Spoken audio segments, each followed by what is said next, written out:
You are listening to the continuation of the story. You can listen to the previous part via the link in the description below this video. Happy listening. I woke up to the smell of coffee. Myra's place in bed was empty and cool, and her noises could be heard from the kitchen. I lay there for a few more minutes, thinking before getting up. Last night was something out of the ordinary. First-time wife swap. I felt remorse.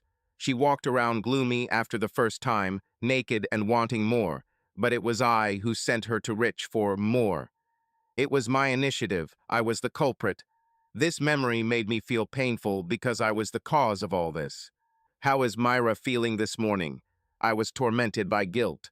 Myra was at the stove with her back to me, and she was wearing a bright yellow tank top with matching shorts that I had never seen before. She wore a black apron over it. Rich sat at the kitchen table with a cup of coffee, watching her. She looked very seductive. Rich and I nodded to each other in greeting, and Myra turned around. "Good morning, Wendell. Would you like breakfast? I'm making rich eggs and toast. Should you make some too?" She smiled widely and looked very cheerful. She had a bandage on her head, and her hair looked like she had just gotten out of bed. She was wearing low heels from last night. When she turned around, her bare arms and legs gave the impression that she was naked under the apron. She took a couple of steps towards me, and we kissed on the lips. She held an oven mitt in one hand and a spatula in the other, so our kiss was brief and formal, but I caught the scent of her perfume. "Dell, we need to talk," Rich said, pointing to the terrace. We went out onto the porch and closed the door behind us. "Dell, I hate to say this, but last night was amazing. Thank you for this gift I can never repay. I want you to know that I am not in love with Myra. I admire her and you, and even more our friendship. She's too precious to me to let this come between us." Here he stopped to wipe away a tear. Suddenly, the whole night fell into place, and I felt stupid for the morning's grievances. This event was important for Rich as well. It was so long ago. After Helen and everything, I can't tell you how much that meant to me. I understood what he meant. He and I have long been like kindred spirits. "Breakfast is ready, boys," Myra said, opening the door to the terrace, and we returned inside. "We'll discuss the rest later." Myra busied herself cleaning the kitchen while Rich and I ate breakfast in silence. "I'll go upstairs and take a shower," she said, heading towards the stairs. Holy God, she deliberately walked around defiantly, and her rounded buttocks moved and trembled under short shorts. Is there anything better for women's legs than running? We followed her with our gaze until she was out of sight upstairs, and then we looked at each other. "Damn," Rich said. "Yes, damn it," I replied. "Judging by the sounds, you liked it yesterday. I brought this up directly for discussion." "Thank you, Dell. I feel a little embarrassed by what you did. I didn't expect this, you know. I promised you I wouldn't seduce her, and I didn't." "I know, Rich. I'm sure she told you that I sent it myself. I don't blame you at all. She looked so needy, and I couldn't." As she stood there in the window, it suddenly dawned on me what she really wanted. Or rather, she really needed it. "Dell, when I looked up and saw her there in the moonlight, I almost died. Or rather, I made a lot of moves," he said, laughing, and I laughed too. He continued. "After she turned and left the window, I went upstairs, but I didn't expect her to come to my room at all. Do you know what she told me? She said, 'Wendell sent me.' It just stunned me. Yes, she knows how to stun. I heard you last night. I knew you could hear us. She said she left the doors open for you to listen." "I didn't know you were into that," Rich replied. "I'm not getting carried away. This was the first time. You are her first lover." "Well, first lover. Part 2, I remembered their fleeting romance in college." Surprise flashed across Rich's face, followed by alarm. "Look, Dell, I'm really sorry if I offended you. Maybe I should have sent her back to you. I don't want this to ruin our—" I interrupted him. Rich, calm down. It happened, and we can't undo it. Myra and I will talk today and figure it out. I know she was being flirty, but there's something going on with her. I've never seen her like this. Has she ever mentioned Claire Haskell?" Rich hesitated a bit before answering. Yes, a couple of times. For some reason, she thinks you're going to leave her and go back to Claire. I know this sounds counterintuitive. They found each other on Facebook and communicated. Claire, now a widow, may move back to the area. That's all I know. What an amazing discovery. Myra never mentioned that she was in contact with Claire.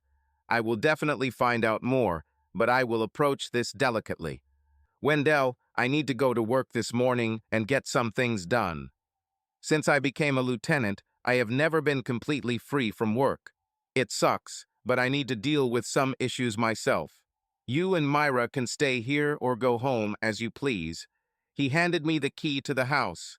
I'll be back later in the evening. Enjoy. He got up, and a few minutes later, I saw his car drive away. Myra came downstairs and asked about Rich. When I told her that he had already left, I saw her face darken for a moment, but she quickly pulled herself together. Go get dressed, she said without hesitation. I'll pack us lunch and we can go up to the top of Hard Walk. It's a little over 4 miles and 1,000 feet of elevation gain. It will be a good workout. They both knew it was time to talk about last night. We walked along a flat path and conversation was easy. Wendell, about last night. Thank you. It was good for all three of them, I think, she said. It was her first move, a white pawn on e4. Glad you liked it, I replied. I also responded with a pawn. A weak response on my part, but I let her take the lead in the beginning. I decided to let her talk and do most of the talking herself. We continued walking in silence. Wendell, did I hurt you? You said you're not mad, but I'll understand if you're not. I mean, you're jealous, aren't you? She brought the knight to the center of the board. Yes, I'm jealous, very jealous, and I'm still jealous. Anger, irritation. Honestly, how can I be angry? I sent you to him myself. Rich said I sent you, and he's right. I answered, leading my horse opposite her. She looked a little embarrassed. Well, you turned me on so much that I couldn't stop, she said, mixing metaphors. She placed a reserve pawn. That's for sure. I'll keep this in mind for the future. You put on a whole show for Rich, right? I said. I knew what she did. I looked at her, and her face turned bright red. I caught her pawn and continued. Well, we all showered before dinner, so it's no big deal, right? This is in our repertoire, yours and mine, and you've done this before. I was generous in victory and offered her consolation. God, Wendell, you make me sound so dirty, she said, even though I knew I had hit the nail on the head. She tried to defend herself. What you did was dirty, Myra. Maybe in the future you should be a little more modest, I replied. Oh, my horse was left without protection. Future, Myra captured my horse. You yourself sent me to him. You didn't say what I could or couldn't do. I just allowed myself to go with the flow. This conversation was heating up too quickly, and I decided to tone it down. I held my bishop and made another cautious move with my pawn. A weak move and a mistake. Myra, it's okay, it's okay. And you're right, I left it up to you, so I can't be mad at you. But I'm jealous, like you said, and I'm still trying to figure it out in my head, I replied. I don't mind what you did. But look, I haven't even given permission for you to be with Rich again yet. Were you planning to go see him again today? I haven't said anything yet. I caught her pawn. Myra looked shy and unsure. Well, if you said it was normal, I would have thought about it. She wouldn't just think about it. This is what she wanted and intended to achieve, but I will make her work for it. She will understand that every act has its own price. Okay, Myra, I'm not saying no. For now, we'll talk about this tonight, but after we go home tomorrow, no continuation. No affair with Rich, Myra, no lying behind my back like with David Newton. No secrets because I won't stand for it. What happens at the lake house stays at the lake house. Do you agree? Do I have your promise? I said, trying to give my words weight. I brought my queen, a large piece, into the game. Was it premature? I'm really sorry about David. I mean that asshole, Wendell. I will never do that again. Never, ever, I promise. Can I have one more night with Rich, please? First you will deal with me, send me away. I think he liked it. Let's wait until evening to decide. Right now I'm saying no. But I'll think about it later today, okay? She captured my queen, and I fell for her game again. We finished our lunch on the broad, flat top of Hardwalk, a huge rock left over from the melting glacier. The view from the top opened over the entire lake and river valley. After we packed our things to head back, Myra changed the subject. I was a little bad, weren't I, Wendell? A little naughty, she said. I immediately understood what she was leading to and felt the excitement growing. She provoked me again, and I was ready to play by her rules. Yes, you were bad, Myra. I don't know what came over you.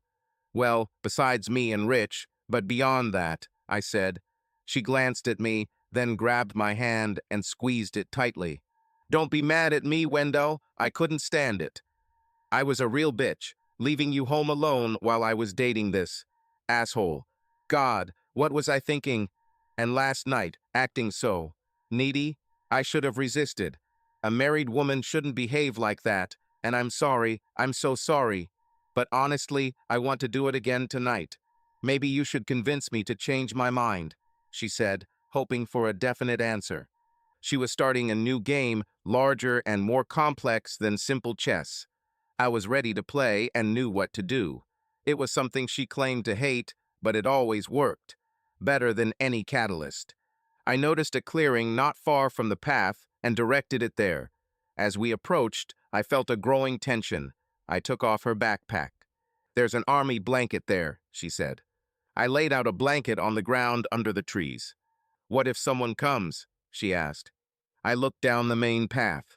It was about 30 yards away and slightly hidden by trees. Then they will see how a husband punishes his wife. But maybe they'll hear you first, I said, and she visibly flinched. Oh, please, husband, don't be so cruel, she begged. She played her role perfectly. This is necessary to restore order in the world, wife. Your mistakes must be corrected, I said. Stay here and wait, I said, pointing to a place near the tree, right under a convenient branch. I went to the maple tree we passed and started cutting off the young shoots that were growing straight up from the trunk. They were thin and flexible, perfect for what I had in mind. I cleaned them with a knife and tested them in the air by waving them around. The hold-on-tight game was one that we both enjoyed. This was consistent with our previous bedroom play that had gone on for many years. Why did we give it up, I thought. We both loved it. I knew what it was. It was my laziness, my boredom, my tendency to turn to alcohol and overeating to relieve stress that was eating away at my connection with Myra. I'm now overcoming both of these habits with her help, and although I still had the occasional urge to drink, I realized I could do without it, especially since Myra and I's sex life had improved so much. I've been on a diet and exercise program for 6 weeks and have already lifted 2 rows in my waist. Even better, running and working out at the gym has improved my strength and endurance. The hike to the top of Hard Rock was fairly easy. 6 weeks ago, this would have been a challenge. But this morning was fun, and Myra and I enjoyed some good outdoor sex. It occurred to me that Rich had played an important role in my rehabilitation. Our long history together meant that Rich deserved his reward too. We were all friends from a long time ago. Rich, Myra, myself, and of course Helen, who was terminally ill. But life goes on, and it is meant for the living. There was no reason for Myra or me to hold back, and we were both determined to make the most of life. We could share it with friends. The lake house could become our refuge from the real world, a place to relax. We reached some agreement this morning without using too many words. But one thing was still bothering me, and now was the right time to discuss it. We walked together in silence, holding hands, when I spoke. Myra, tell me about Claire Haskell. Rich said you guys kept in touch, and she's a widow now. I felt her pace slow down and her grip tighten. Yes, we found each other on Facebook. She's still in San Diego. Her youngest daughter, Jillian, is graduating from high school. George died 2 years ago, so she's a widow now. George, so they didn't get divorced? I was amazed and felt relieved. No, they reconciled and raised 3 children together, but 2 years ago George was diagnosed with pancreatic cancer and died suddenly. She waited until Jillian graduated from high school to come back here. I was almost stunned. All these years I thought that my affair with Claire caused their divorce and harmed her children. I felt sorry for George, but I was glad they stayed together. What about their children? What are they doing? I asked. Ben is an officer in the Army, and Alice is studying at the University of Oregon. She is going to become a nurse. Neither of them is married. Myra looked up hopefully. That's good news, isn't it, except George? Yes, very good news. With this news, all the sexuality of the last hour evaporated like fog. Why didn't you tell me? I asked, trying to be as gentle as possible. We stopped. Myra turned to me and hugged me tightly, starting to cry, which surprised me. Do you still love her, Wendell? I know I loved once. I know you said no, but I can understand. I'm so worried, Wendell. I'm afraid she'll come back and take you away from me. She sobbed, trembling with sobs, in the middle of the path. I held her tightly, confused. Who can understand such things? Of course, not my husband, but I listened to her, trying to understand her thoughts. Myra almost had a physical affair 2 months ago that I ended, and just last night she had sex with me and Rich. Moreover, she planned to do it again tonight, and she was worried that I would leave her for my mistress, whom I had not seen for 19 years. Some things are not meant for men to understand, but we are called to support our wives whether we understand them or not. No, baby, absolutely not. I love you. I am yours, and you are mine, always, in joy and in sorrow. Claire is the past. I'm happy for her, just for this, I said, holding her tightly and kissing the top of her head. I'm sorry she lost George, but I'm really glad her family stayed together. We arrived back at the lake house in the early afternoon. Myra stood in the window where she had stood naked in the moonlight the night before. She looked at the sparkling lake, then lowered her eyes to the deck. She could see our table and chairs from last night, right under the window. God, I really gave Rich a show last night, didn't I? I couldn't see him in the shadows with the full moon in his eyes, but he must have seen me. I'm such a woman of easy virtue, she said, and I felt remorse in her words. He was right there, looking up, just 12 feet away. What can he think about me? We covered ourselves with a light blanket for an afternoon nap. He thinks you're a beautiful, sensual woman with a generous husband who allows you to have exciting adventures. That's what he thinks. This morning he was very worried about us, worried that we were okay after what happened last night. He has nothing but respect for you, Myra, and to me too, I think. He wants me again, doesn't he? She asked. Yes, and this is expected, but he won't push. He will not act without our consent. And nothing on the side, Myra, I thought. He gave me his word that he wouldn't try to seduce you except here at the lake house. I want the same promise from you, I said. This was not new. We've already talked about this, but I needed reassurance. I promise, Wendell, only here at the lake house, no chatter at home. She hesitated for a moment, then added, You know about his brothers, right? I knew Rich had 2 younger brothers. I haven't seen them much over the years, and they were too young to hang out with us when we were in high school. What about his brothers? I asked. Rich mentioning his brothers in a sexual context to my wife was news to me. Last night, between sessions, when we were talking, he asked if I had ever fantasized about more than one man. I said maybe. He said he could do it if I wanted. He said he would discuss it with you. Damn, they both must have been fired up to think about such things. In the bright daylight, the idea seemed crazy beyond belief.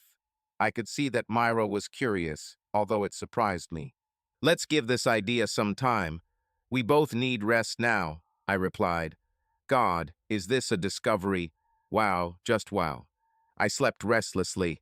An hour later, I carefully freed myself from Myra and went to the kitchen to drink a cup of tea. Has Myra considered sex with multiple men? I could hardly believe it. The logical choice would have been me and Rich, but I had no interest in that kind of sex. Sex was too personal for that. although I had to admit it was, what? Exciting? Shocking? Intensely? Yes. I saw Myra with new eyes and experienced her in a new way. It also occurred to me that Rich experienced Myra in a way that I never could or could. There is a special bond in the sexual act that unites couples. Myra was my wife, but she experienced something with Rich that belonged only to them, and always will belong. From now on, when it came to Rich and Myra, I would always be a bit of an outsider. They will have this unifying experience. What about tonight? I could wake her up now, pack our things, and go home before Rich returns. Last night could have been an anomaly, a strange event. But I knew it wouldn't work. I knew better. Myra wanted it, and Rich wanted it. Both told me about it. I knew Rich would accept our departure gracefully, and so would Myra. But would she have regrets and perhaps resentment later? I didn't want this. What did I want? Tonight was our only chance to continue this. We could keep the lake house for special events and live a normal life at home. It could have worked. Rich returned that evening, and we enjoyed a light dinner on the deck. We put the dishes away, and Myra shooed us out of the kitchen. She wanted Rich and I to talk, I could tell. Throughout dinner, I saw Myra and Rich exchange glances. Fleeting and subtle, but I saw them. I knew what they meant. I told Rick about our trip to the Hard Rock. He was surprised and wanted to know more. She has a little bit of submissiveness, I said. She was pushing for something, and you know what it is. She wants to repeat last night. Are you okay with this, Dell? I'm fine as long as we keep it here at the lake house. This may be our special place for this kind of fun, but I absolutely don't want you and her to continue this at home. Can you promise me that, you bastard? I promise, Dell. We will keep this part of our lives separate and keep it here. Scout's honor, he said, holding up 3 fingers. I laughed and returned the fireworks. Myra said that we Scouts were little bastards. That doesn't seem to have changed as we've gotten older. It's your choice, Dell. How do you want to do it? He asked.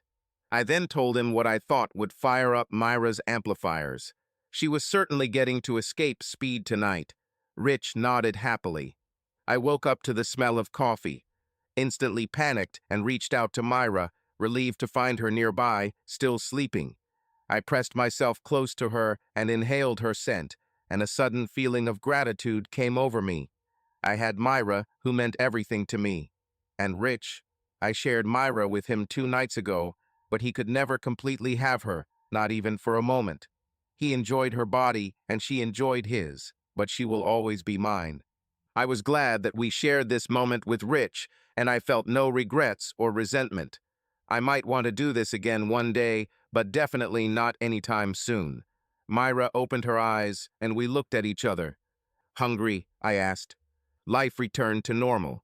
Surprisingly, neither Myra nor I talked much about what happened. I didn't feel the need for it, and apparently she didn't either. That weekend remained out of time, a short episode between ordinary life, and it is best for him to remain in an alternative universe where he belongs. But there was one thing that kept popping up in my mind, so I knew I'd have to ask. I knew Myra well, though I knew her thoughts, but I couldn't stop thinking about what she said about Rich's brothers and being with multiple men at the same time. I never thought she was interested in something so adventurous, but what did I know? She caught me off guard with David Newton, seduced Rich Williams right in front of me, and without a word convinced me to give her to Rich for 2 hours of sex. Oh, and at the same time, she abruptly forced me to stop drinking, almost completely.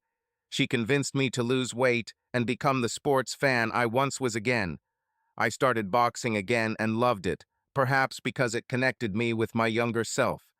I even started running, something I once hated. I ran the 5K in under 30 minutes and was very proud of it. On the last stretch, I heard footsteps behind me and automatically accelerated. You won't pass. I heard heavy breathing right behind me. I entered that state that all runners know well, the state between pleasure and agony, life and death. My vision narrowed to the tunnel, and although I could hear the screams and noise of the crowd, I could not make out anything. The finish line was ahead, within reach, but so far away. It was like leaving my body, and I knew that this happened. I watched myself running.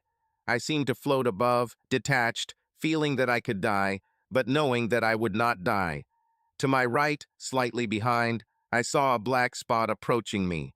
I found my last strength and poured out everything I had. And then it was like being reborn, breaking through the barrier and coming back to life. I didn't die. I was hugging someone and spinning her in the air. It was a woman I knew, Sharon from work, a top-notch emergency room nurse. Doc, put me on the ground," she laughed, and I laughed and tried to understand what was happening. Myra was there, and Rich and Claude from the gym. "I tried to catch up with you, but you held on." "Nice finish, Doc. I couldn't beat you," Sharon said breathlessly. I felt incredibly proud. It was just a local race, but I finished well. 28:46, definitely less than 30 minutes, Claude said. "Damn good finish, the best of this race." Myra hugged me and kissed me, and Rich shook my hand. Myra and Rich were just friends, I was sure of that. It was only a short run, but it did wonders for my ego. I was no longer that fat, lazy person 6 months ago. I thought I looked pretty good, and Myra thought so too. I knew I owed her a debt that I could never pay. I didn't know it then, but that very night she would remind me of this duty. Later that night my phone rang. I was already lying in bed, and Myra was still downstairs. I was half asleep, tired from the race, but I recognized Rich's voice. He was crying. "Dell, she's gone. I just got a call. They put Helen to bed, and she just died." He fought back his tears, and then began to sob. At that moment, Myra came into the bedroom. "Who is it, Wendell?" she asked. I pulled the phone away from my ear and whispered, "This is Rich. Helen just died." Myra covered her mouth with her hand. We knew this would happen, but the reality, right here, now, and the inevitability of this situation took us by surprise. It is impossible to fully prepare for death. "I need to see him, Dell, right now." "Give me the phone," Myra said. I handed her the phone, still not fully understanding what was happening. "What, right now?" She talked to Rich for a minute, then hung up and handed the phone back to me. I got out of bed. She packed her travel bag while I watched. "Today, Myra, right now, why don't I get dressed and go with you?" I asked, still sleepy and confused. "No, Wendell, I have to go alone. Rich needs me, he needs a woman. I'll call you in the morning." "Sorry, but it's necessary," she said. Before I knew it, she was gone. They fell in love right before my eyes. For Myra, it was an act of mercy to go and comfort Rich. For me, it was a betrayal. I couldn't sleep and was desperately close to starting to drink again. The bars were still open. I headed to the Hilton bar and almost ordered a Manhattan when I recognized the bartender, and he recognized me. "Tell me, what happened, Dr. Cooper?" "Something bad," he said. I probably looked terrible, hair tousled, unshaven, nervous, and wearing a tracksuit and sneakers. I recognized this man because he brought his daughter into the late one night. She almost died. "Mr. Morris, isn't it?" I asked, shaking his hand. "Yes, Bill Morris, Dr. Cooper. You know, we close in 40 minutes, almost the last order. Are you sure you want to start drinking? You look like something terrible has happened. Do you have someone I can call to talk about this?" he said. These words stopped me like a cold shower, and I thanked him, after which I dialed Claude's number. He arrived just before closing time and went home with me. We sat down in the kitchen, and I told him everything that happened. I wiped tears from my eyes a couple of times. Everywhere I looked, I saw Myra. She was here just a few hours ago, and we had dinner together. I didn't even suspect it. I just couldn't believe it. My best friend. I felt crushed. My best friend. And suddenly everything became clear. Claire Haskell was Myra's best friend. At that moment, I realized what I had put my wife through. I was an unbearable scoundrel, a monster, the lowest of the low, and it all came back to bite me in the ass, and it bit me hard. I deserved it all. And I wanted a drink. I wanted to drink a lot. Claude listened to me with the patience of a saint. I was tearful, sentimental, angry, ready to kill someone, and at the same time curl up in a ball and just die. Finally, he said, "Well, that's life, Dell, good mixed with bad. Everyone gets a good dose of suffering from time to time. Don't jump to conclusions. She was only gone for 6 hours. Maybe she's baking him cookies now and will be back in the morning. And even if not, leave her alone. She does what she thinks is necessary. I'm sure she'll be back in the morning. And even if she doesn't come back, give her time. But whatever you do, don't go there." I muttered something pathetic, filled with self-pity, and Claude continued. "I saw you two together, like two lovebirds. I saw them together, and it was interesting to me. I thought you had everything under control, but maybe not. Listen, the lieutenant just lost his wife. Yes, he has no right to demand yours, but be lenient. You are all too close. It started from childhood. It will sort itself out somehow, I'm sure. Nothing happened that couldn't be fixed. Only death is final," he concluded. He forced me to give him my pistols, and I assured him that there was no alcohol or sleeping pills in the house. I went upstairs to the bedroom, and Claude stayed on the sofa for the night. At that moment, he was my best friend in the world. The next morning, Myra still had not returned. Claude had to go to work, and I called into work and took sick leave for the first time in 20 years. Honestly, my heart was sick. By 9 in the morning, I was desperate. Having gathered all my will, I sent Myra a short message with one character. But she didn't answer. I didn't want to call because what I wanted to say could only be said in person. I was terribly afraid that I wouldn't control my anger and would only ruin everything. By 10 in the morning, I was already in the car and driving to Rich's house. I found Myra's car in his driveway, but no one answered the door. I pulled myself up on the windowsill and saw that his garage was empty. Where could they be? I felt completely empty. At 11 a.m., Myra sent a short message. "I'm helping Rich. Please don't call. Patience. I love you." At least it was something. But why this secrecy? Why was I expelled? Had she slept in his bed last night? Did she leave me for Rich? It seemed possible, but maybe not. I thought about drinking again, but in the bright light of the morning, it seemed like a terrible idea. I spent the whole day in confusion without doing anything useful. I drove past Rich's house twice, but nothing changed. They weren't there, or they just didn't open the door. I stopped by the gym, but couldn't find the enthusiasm. I told Claude the news, and he advised patience. Of course, patience, but it was not his wife who disappeared with her lover. I stopped by the police station and learned that Rich had taken 2 weeks of bereavement leave. 2 weeks is enough time to fly to Hawaii. Such thoughts were spinning in my head, although I understood that this reaction was too extreme. Claude was right. It takes patience. At 6 in the evening, I received another message from Myra. "Feeding Rich dinner. Please don't call. I'm staying one more night. I'll be back in the morning. I love you." Why couldn't we talk? Why was I suspended? Now I was angry, and in the morning I expected an explanation. Claude called me to see how I was doing. I told him I was coping, but to be honest, I felt abandoned. And so she returned. I was drinking my second cup of coffee around 10 in the morning when I heard her car pull up to the house. I didn't sleep for 2 nights and felt exhausted. I realized that I would have to make an incredible effort to control myself.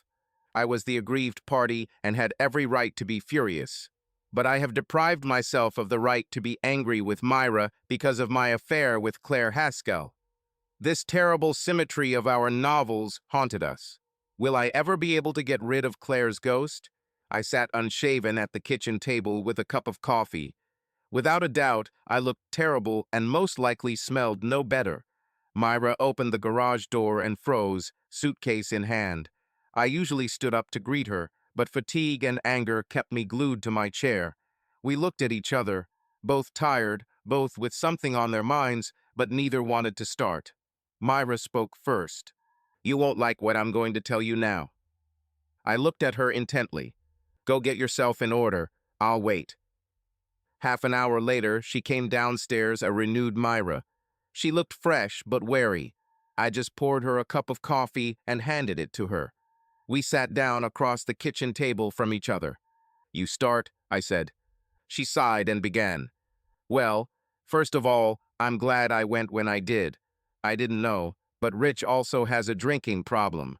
When I arrived, he was already very drunk. He didn't open the door for me, so I just walked in. What I saw scared me to death. He sat at the kitchen table, sobbing, and played with the gun, loading and unloading it. This caught my attention. Another drunk from our old school, drunk and playing with guns. I nodded for her to continue. It was worrying, but obviously she managed it. I couldn't call 911 because I was afraid I'd provoke him, and I didn't want him to lose his job if they came. I coaxed him into putting the gun down and then put it in my bag. Here it is, she said, placing a Glock 19 pistol on the table. I checked, and it was discharged. I didn't even know Myra could unload a gun. Okay, what next? I asked. Well, I poured the whiskey down the sink and we talked. I took him into the living room and we sat on the sofa. We talked for hours. Why didn't you call me? Why was I expelled? I'm his best friend, by God, I said. I tried to speak calmly, but I wasn't very successful. Rich was ashamed of being drunk. He thought it was a weakness and asked me not to call you. He was ashamed. He was completely unprepared for Helen's death, despite her long illness. He didn't make any preparations. I know it sounds ridiculous, but that's exactly what happened, she replied. Why didn't you come home? It was already late, almost morning. Rich was still upset, so I decided to stay behind to look after him, she said. I noticed a familiar expression on her face. Guilt. Where did you sleep? I asked. My voice remained calm and even. We didn't have sex, if that's what you mean, she replied, sniffling. Where did you sleep? I repeated. My gaze burned right through her. She looked away like a guilty puppy, wiped her nose, and then looked back at me. Time seemed to stand still. In his bed, with him. Damn it, Myra, I knew it. Damn it, I shouted, hitting the table with my fist. I saw her flinch as if my words were a physical blow. But just as quickly as my anger flared, I forced myself to suppress it. I had no right to be angry. Claire Haskell made sure of that. They slept together. She was wearing her panties and one of Rich's old shirts. They hugged and kissed a little, comforting each other until they fell asleep. Myra swore they didn't have sex, and strangely enough, I believed her. I've had enough, I said, getting up to take a shower. In my heart, I thought about how much context changes everything. A few weeks ago, I willingly allowed Myra to be with Rich and heard them having sex. Now, when Myra comforted our friend, holding him in bed, it threatened my sanity and our marriage. When I came back, I felt half human, and we picked up where we left off. So what took you all day? I asked. We visited Helen at the funeral home and made arrangements for cremation. We met with his lawyer and insurance agent. We signed papers in a nursing home. We talked with the priest from St. Mary's Church. It took all day, and we were both mentally exhausted. After work, his brothers came over, and I cooked dinner for everyone. They stayed late, and then when they left, her voice trailed off. She looked at me pleadingly. And why didn't you call or come home, explain? I asked. I don't know, Wendell, I just don't know, she said, and heavy, body-shaking sobs burst from her chest. Thank God for women's tears. They give us men time to think. I knew what she did on the second night. It was written all over her face. The question was, what was I going to do about it? We existed for several days in a state of uncertainty. I booked a vacation, and we stayed at home, just looking at each other. I spoke calmly. In fact, he was overly polite. Myra tried to be attentive and sweet, but underneath the surface we were torn apart by anger and disappointment. After almost a week of this state, I was looking for something, anything, to move the situation forward. Like many important things, it happened unexpectedly and naturally. Myra and I had just finished a quiet, if overly polite, dinner when the doorbell rang. We weren't expecting anyone. Myra and I looked at each other, and I went to open the door. I was curious. Could it be Rich? I wonder if it's illegal to hit a police officer while he's off duty. Perhaps I'll find out soon. I opened the door and saw a young woman. Thought she was a little past her teens. I expected her to say something, but instead she just looked at my face. I looked at her too, trying to understand why she seemed familiar to me. Her eyes, I thought, I have seen these eyes before. "Can I help you with something, miss?" I asked. She blinked frequently, and tears sparkled in her eyes. She smiled faintly. "Are you Dr. Wendell Cooper?" she asked in a quiet voice. I answered in the affirmative. Former patient? Former neighbor? I didn't know. "My name is Jillian Haskell. I think you are my father." The young woman standing on the threshold of my house spoke hesitantly and quietly, but I sensed a strong character in her. She didn't look away, although my jaw dropped and my thoughts were confused. "Are you Claire's daughter?" I asked. It was hard for me to believe it. "Yes." "She's sitting in the car," the girl answered, glancing down the driveway. It was already getting dark, but I saw the silhouette of a man in a car. Myra came up to me and looked at our guest. She gasped and covered her mouth with her hand. "Jillian," Myra's voice trembled. "Oh my God, Jillian," and Myra began to cry. I looked first at one, then at the other. Jillian's eyes were full of tears. Suddenly, Myra and Jillian hugged each other and started crying together. "Mom's in the car," Jillian told Myra through sobs. The three of us turned to look at the figure sitting motionless in the car. In the twilight, I could not see the details. Myra froze, then began to walk, and then ran to the car. We have a long driveway, and by the time Myra got to the car door was already open, and there, standing next to the car, was Claire Haskell, my longtime lover and the mother of the young woman standing next to me. I haven't seen or heard from Claire in 19 years. Myra and Claire hugged each other, swaying, and I heard them both cry. Jillian and I walked slowly towards them, automatically holding hands. As we approached, Myra and Claire separated, and I stopped to look at them. They also looked at us, father and daughter. Claire had aged, but she was still the same Claire. 19 years have passed since we last saw each other, and we parted then under difficult circumstances. Claire's husband, George, shouted at his unfaithful wife, and I, her lover, hurriedly dressed and quietly slipped away. Claire looked good, well-groomed, and in shape. And her eyes, Claire still had those same magnetic eyes that her daughter had inherited. I looked at Jillian again, comparing, and noticed something else. Jillian was very similar to me. "Wendell, long time no see," Claire said with a straight face. She was smiling slightly, but her head was tilted in a playful manner, and her eyes had the same sparkle as before. I glanced at my wife, and she was looking at me, waiting to see what I would do. Without thinking, I took a step towards Claire, hugged her, lifted her into the air, and spun her around. "My God, Claire, how much time has passed. I'm so glad to see you." I'm usually quite reserved, although sometimes Myra calls me sentimental. But at this moment, having met my former lover, who turned out to be the mother of my daughter, I was a real sentimental fool. My eyes became moist, and I couldn't hold back my tears. It was a miracle. A child I didn't even know existed, Jillian, and a lost friend, lovers as we were friends first and foremost with Claire. It was as if we had descended from heaven. Now was not the time to ask why and look for someone to blame. Now was the time to act. "Please come into the house, all three of you. We have so much to discuss," I said.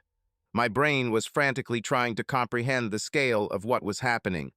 I had no doubt that Jillian was my daughter. It was written all over her face. She was my daughter, my blood, and I loved her unconditionally and without hesitation from the moment I realized who she was. Myra and Claire instantly hit it off as if they had never been apart. Jillian seemed stunned and sat with me at the kitchen table, watching as her mother and stepmother prepared a light dinner from leftovers. They talked and laughed like sisters. I felt confused, like I had been expelled, but I had a new daughter to occupy my thoughts. Jillian and I talked quietly, carefully searching for common ground that should have been found years ago. My wife, my ex-lover, and my unknown daughter came together in an amazing reunion, forming a new family. It wasn't a traditional family, but it was still my family. Our son and daughter, and Claire's son and daughter, had not yet met, so my family was set to expand even further in the near future when we all got together again.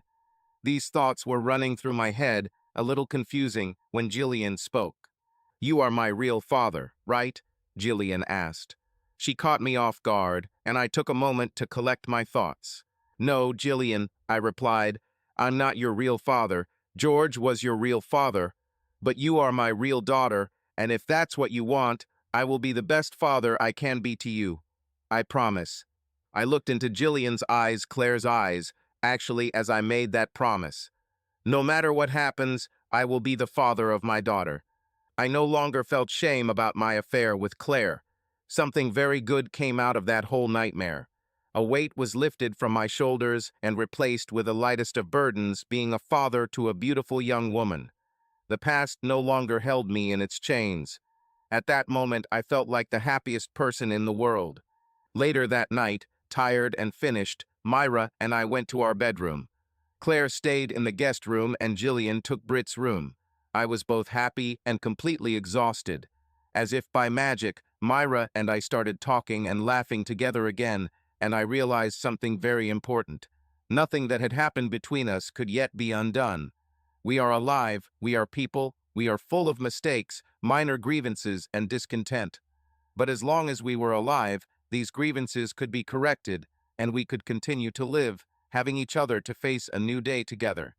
We hugged each other, not wanting to fall asleep, and I had to ask my wife about it. I needed to complete this story. "Have you forgiven Claire and me?" "This is important, Myra. We need your forgiveness. I need your forgiveness. I can't express how happy I was to see you and Claire chatting and working in the kitchen together. It looked so good and natural," I said, hugging her tightly. "I forgave you a long time ago, Wendell, and I forgave Claire too. I'm sorry I brought up your affair again. I was just trying to justify to myself my terrible decision to meet David Newton. I was dishonest with myself and deliberately hurt you." "Can you forgive me, Wendell?" she asked. Of course I could. "When did you find out that Jillian was my daughter?" I asked.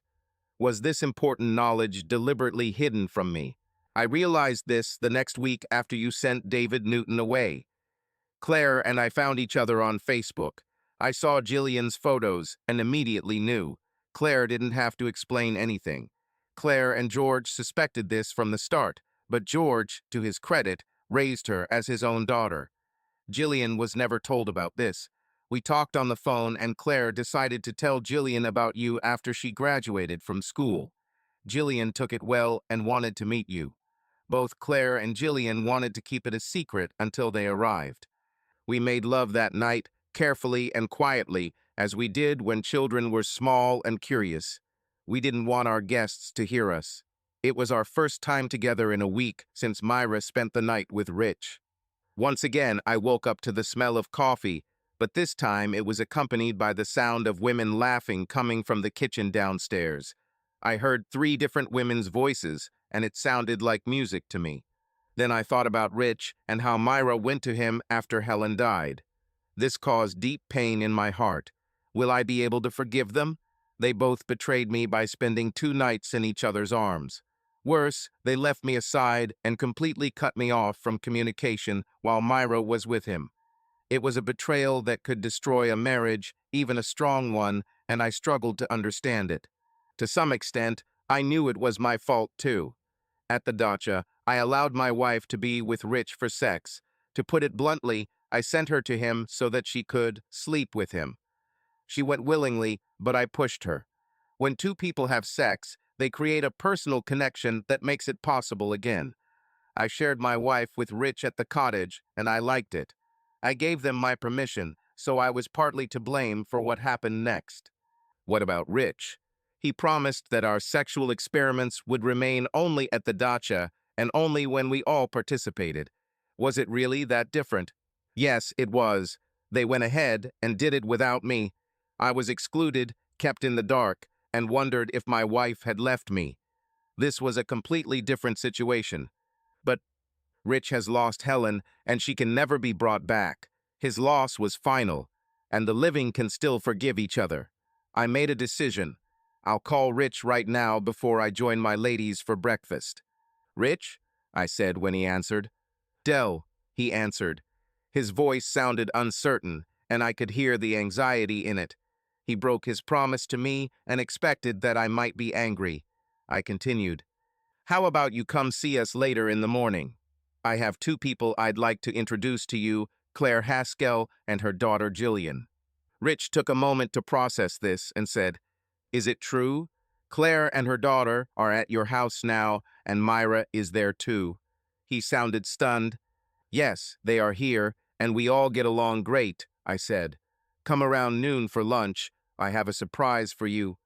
I thought that he might suspect an ambush, and I smiled at the thought, so I added, a pleasant surprise. I couldn't wait to see the look on his face when I told him that Jillian was my daughter. It will be priceless. We said our goodbyes, and I took a shower and then got dressed for breakfast. I was in a happy and forgiving mood.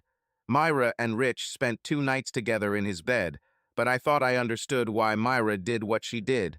She was a woman who sometimes, in unusual circumstances, allowed strong emotions to rule her mind. Compassion could override logic, and Helen's sudden death and Rich's unexpected crisis certainly fell into the category of unusual circumstances. In a way, it was a testament to our marriage that Myra thought I would understand her impromptu emotional therapy. Rich, Myra, Helen, and I grew up together, and we have already shared many important moments in our lives. Therefore, Myra's sudden departure for Rich could be interpreted as a form of mercy, even love, for Rich. And yet she spent 2 nights in bed with him. She denied that they had sex on the first night, and strangely enough, I believed her. But on the second night, I suspected this was what happened, but over the last week my hurt and anger kept us from talking about it. However, did it matter? In the end, in the middle of the night at the dacha, I myself sent my wife to Rich for sex, and we all enjoyed it, so much so that we even agreed to repeat it someday, but only at the dacha. What about Rich? Helen died, and he drank himself into oblivion. Myra instinctively knew that he needed her, and what he didn't need was me. It hurt me, but looking back, I knew it was the right decision. Rich was heartbroken and embarrassed by his drinking and revealed alcoholism. He may even have been on the verge of death. He played with his service pistol, loading and unloading it, and Myra disarmed him, both literally and figuratively. If I had been there, I might have made things worse. At least that's what Myra thought, and she was the only person on the scene. She comforted Rich even on the second night because she believed he needed it. Comforting Rich by holding him in bed must have seemed like a reasonable way for her to help a childhood friend, especially a friend with whom she had just recently shared a night of passion. Once again, my own behavior was the cause of my unhappiness. What goes around comes around, I thought, and laughed at myself. I looked in the mirror. I was freshly shaved and looked good for my age. I was regaining my health and gaining self-respect. I didn't drink alcohol anymore. I became physically strong again and regained my agility in the boxing ring. My weight was approaching normal, and I could easily run 5 miles in less than an hour. Myra, Rich, and even Helen helped save me from despair and gave me this second chance. Did I learn a lesson from this? What result did I want to achieve? I had Myra, and I wanted to keep her. It was unconditional. I just learned of the existence of a daughter I never knew I had, and she turns out to be a charming young woman. Yes, I wanted to keep it too. Her mother, Claire, my longtime lover, slept in my house and got along well with my wife. That in itself was a miracle, but it was happening, and I wanted to keep Claire too. Now was not the time to bring up old grievances or bring up new ones if I wanted to keep all these wonderful people in my life. And what did I think about Claire? We were destined to have some form of relationship because she was the mother of my daughter. Did I still love her after 19 years? Yes, I think so. I still loved her. I tried to downplay my feelings for Claire, especially in front of Myra, but now that Claire was around, I couldn't deny it. I was still in love with her. Myra, my wise wife, somehow knew it, even when I tried to hide it. This secret knowledge caused her pain. I decided never to be alone with Claire and never seek a closer relationship, even if she herself wanted it. but for some reason I didn't think she would want to. The most important thing between Claire and me is Jillian. Her well-being must come first. After showering, shaving, and getting dressed, I went downstairs to join the new members of my family. "Good morning, everyone," I said, pouring myself a cup of coffee. "Did everyone sleep well?" Myra kissed me. "Wonderful. What an exciting morning." I imagined Jillian would greet me the same way, but I knew it was too early for our new father-daughter relationship. And Claire, most likely never. Instead, they both simply smiled and wished me good morning. "Myra, Rich is coming over at noon to meet Claire and Jillian and have lunch," I said. Myra and Claire looked at each other and Myra said, "We better go shopping right now." Without further discussion, the women took their purses and left. "I'll stay with you, Dad," Jillian said. I was struck by her calling me Dad. I really liked it. We sat down in the living room. Fortunately, the TV was turned off. "Jillian, it must have been a real shock for you to find out that I am your biological father," I said, giving her the opportunity to talk. "Dad," she began, pausing. "Do you mind if I call you Dad? Well, we just met." We both laughed. "Please, I like it when you call me Daddy." "I'm still in shock, Jillian. I feel like I'm flying in seventh heaven and pinching myself with happiness." I felt overwhelmed with emotion and tears appeared in my eyes. Jillian noticed this and smiled. She wiped away a tear with one finger and kissed my cheek. I thought I would cry with happiness. "Dad, I'm also a little shocked. But it's so cool. I really miss my daddy. Well, Daddy George. Very, very strong. So finding you. It's kind of surprising, you know. I've known about you for more than a month, so I kind of had time to get used to this idea," she said, adding a slight teenage intonation at the end, which made her words even more sincere and naive. "Mom told me, and we talked a lot about it. I guess you and your mom weren't the most ideal people, right? I'm just beginning to understand what a wonderful man Daddy George was because he knew he wasn't my father. Well, you know that he didn't create me, but he raised me and loved me like a real dad. And I had no idea. Now it was my turn to wipe away her tears. I got up, brought a box of tissues, and she started wiping her eyes. I couldn't help but notice how much she looked like Claire, especially with her eyes, but also like me. Every time I looked at her or thought about her, I realized, this is my daughter. It was wonderful. I wiped my tears away again. "Do you still love Mom? Because I think she still loves you. I mean, she says no, but I see it. And I also notice how you look at your mother. And isn't it strange that Mom and Myra are so friendly? I think they should hate each other." Jillian asked adult questions with the directness of a child. She was observant, but did not yet understand all the intricacies of the adult world. Me, Myra, Claire, and Rich and Helen. We all had a long history, starting in childhood. We've made mistakes. We tried to fix them and somehow pieced our lives back together as best we could. Everything will never be perfect, or better yet, unbroken. But we continued to live, forgiving each other and doing everything in our power. And right in front of me was my daughter, proof that whatever we can do turned out to be pretty good. "Jillian, I think your mom and Myra feel the same way I do, and it's all thanks to you. We're all a little drunk on emotion. We've made mistakes in life, and I think your mom and I's affair was one of the biggest mistakes. But look what came of it. You. I would never want to change the past. Yes, our affair was wrong. Yes, it hurt Myra and George. And I felt guilty for years. But the most beautiful moment in my life since the birth of my children was last night when you showed up on my doorstep.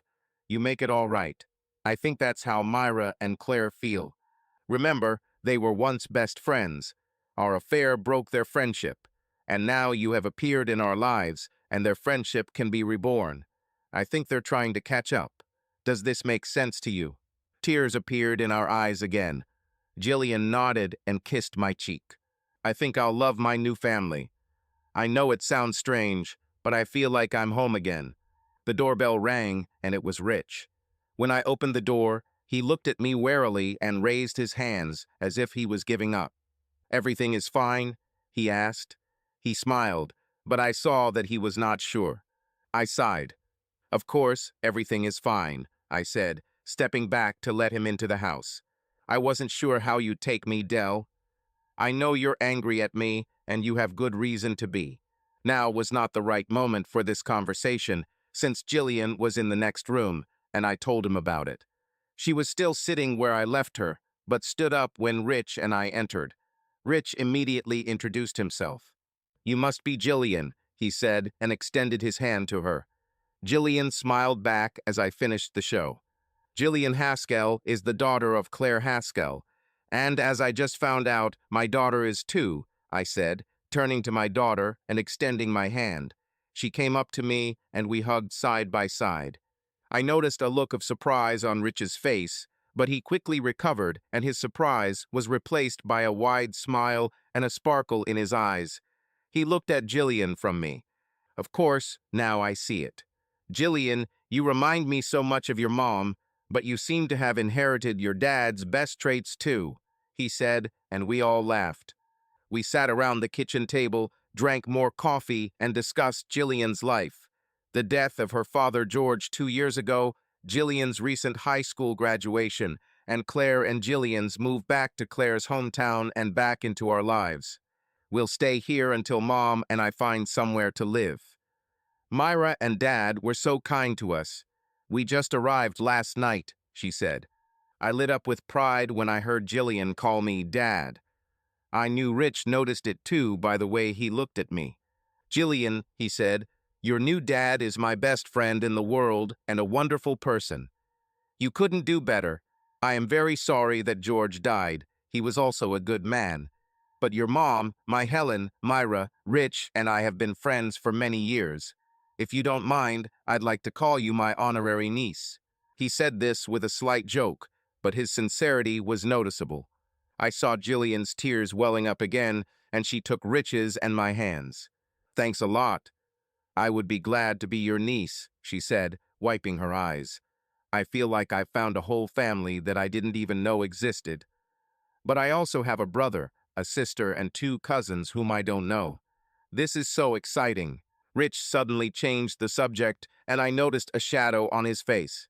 Jillian, I'm sorry, but I need to show your dad something, he said, and led me out the front door. We walked up to his car, and he opened the trunk. Inside was a vest in a clear, dry cleaning bag. This is a bulletproof vest, Dell, my old one. The department updates them every 5 years. This one is yours now. He's good. A new one costs about $1,000.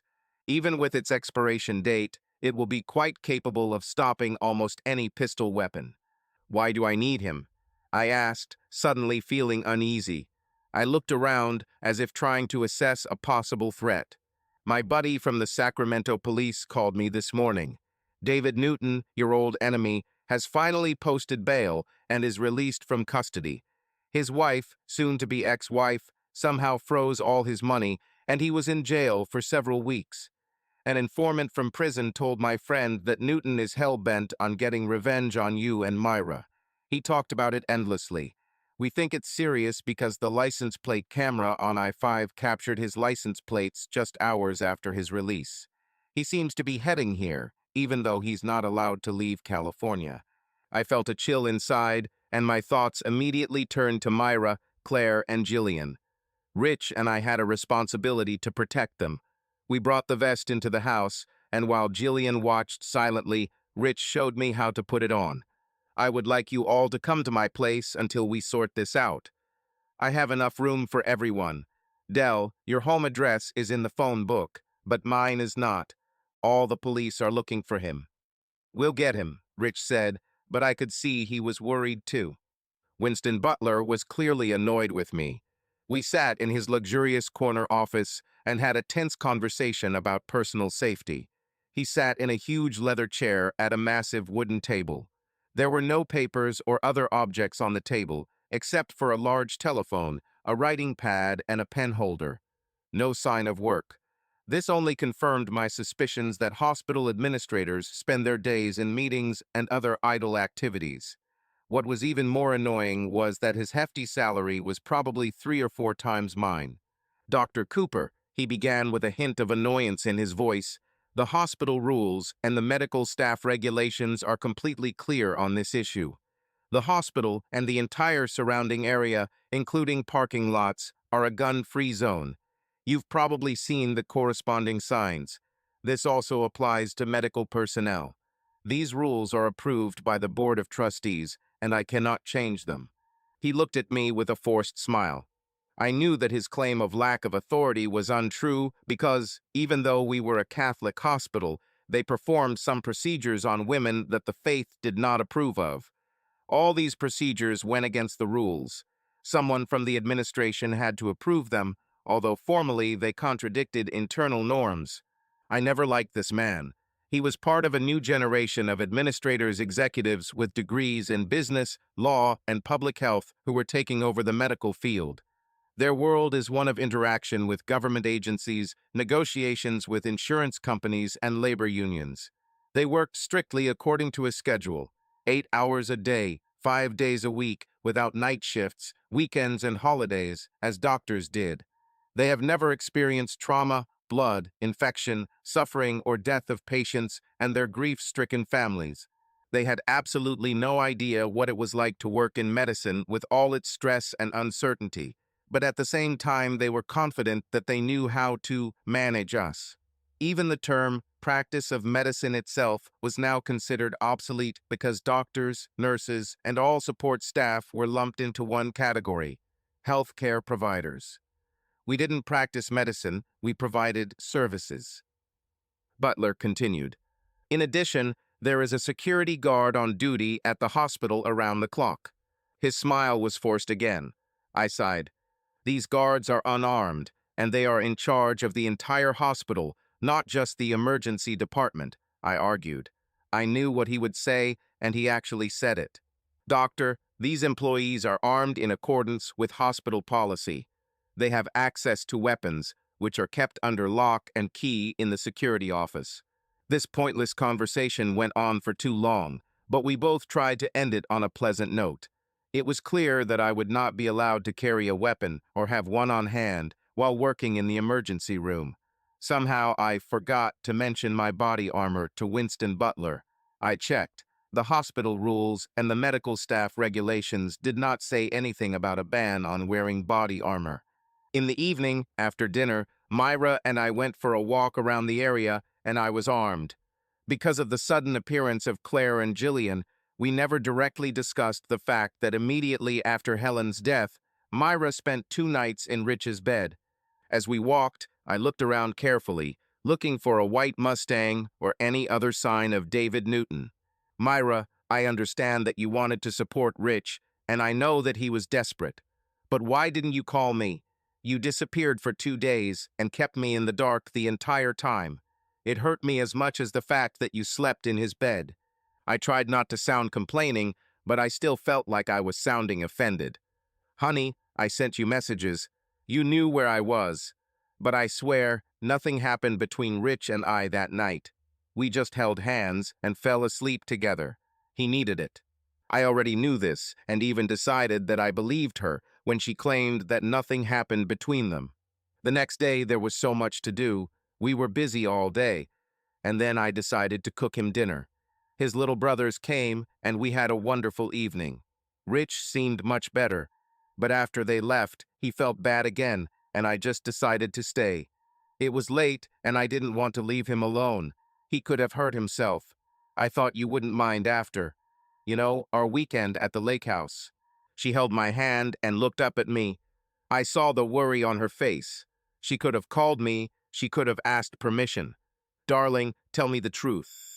Did you have sex with Rich that second night? I tried to speak softly, but there is no way to ask such an intimate question without tension. I felt her body tense, and she looked away. I already knew the answer.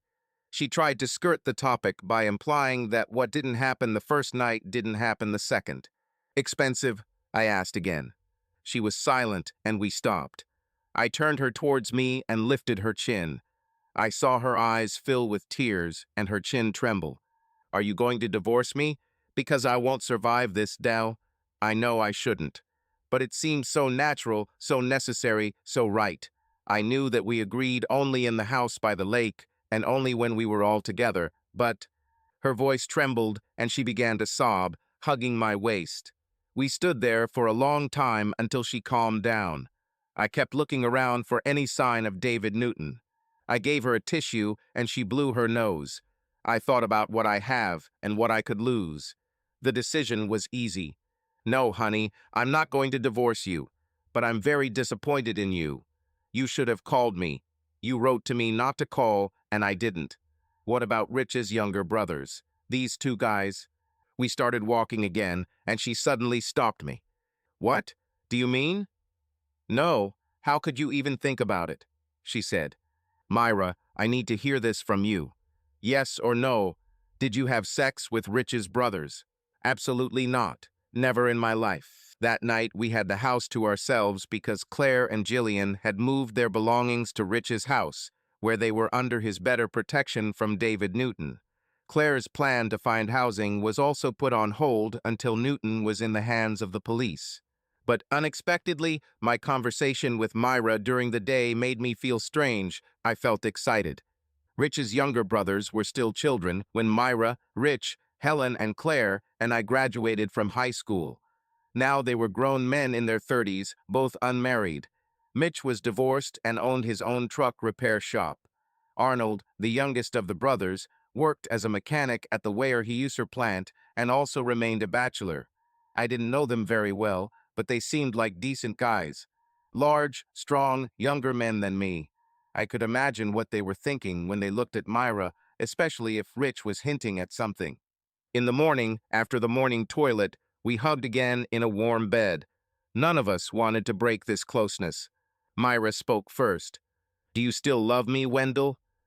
Yes, I love you, Myra. I never stopped loving you. But you still want Claire, don't you? Myra said, hugging me. It was a statement, not a question, and she was trying to provoke me. I thought for a moment before answering. I wanted to be honest. Yes, I want to. But I won't do that, and here's why. It wouldn't be fair to you, it wouldn't be fair to Claire, because all I could offer her was sex, and it wouldn't be fair to Jillian. I don't want to be a bad example for her. Myra smiled and asked, what about Rich? Would that be fair to him? What do you mean? Didn't you notice how he looks at Claire? And how does she look at him? I think Rich slept with your ex-girlfriend last night, just like us, Myra said. What? She's not my friend anymore. Such harsh language was not typical for Myra. In fact, it was completely new to her. I thought again about how those 2 nights of sex with Rich at the lake and then at his house had changed her sexually. I always knew that Myra had a higher sex drive than me, but after sex with Rich, she became much more open. Of course, this is partly my fault because I allowed it to happen, even contributed to it. All the unintended consequences, including her recent night in Rich's bed, began with my decision. Listen, Myra, I don't think so. First of all, Jillian was with them.